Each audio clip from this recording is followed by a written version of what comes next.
কি হলো? এতক্ষণ হয়ে গেল না, ময়নার পাখি আসলো না। আমার তো একটু সহ্য হচ্ছে না। কি গো ময়না, এত দেরি করলে কেন?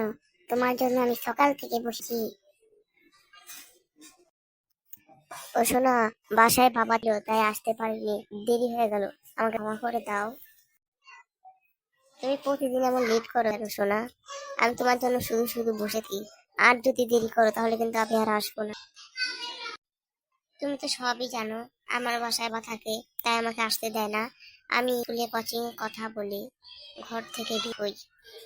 আমার বাবা যদি জানতে পারে যে আমি তোমার সাথে পার্কে এসে প্রেম করি, তাহলে তো আমাকে ঘর থেকে বের করে দিবে। ওই শোনা, শোনো না, আগামী সপ্তাহে আমরা কক্সবাজার ঘুরতে যাব। হ্যাঁ, আচ্ছা সোনা, আমার কাছে তো টাকা নেই, তাহলে তুমি টাকা জোগাড় করো, তারপর আমি ভাবো। ঝল্লু, তুই আমার পকেট থেকে টাকা চুরি করে কক্সবাজার যাবি?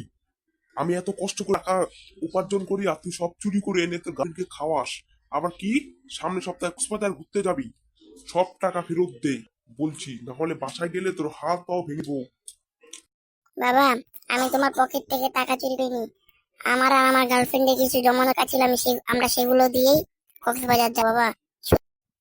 এই টাকা কি তুই রোজগার করিস না তোর বাবা রোজগার করে? টাকা আমি কষ্ট করি, মার ঘাম পায়ে ফেলে টাকা উপার্জন করি, আর তুই পকেট থেকে টাকা চুরি করিস। আজ তোর কি আমার এক চিন্তার বান্দির কথা।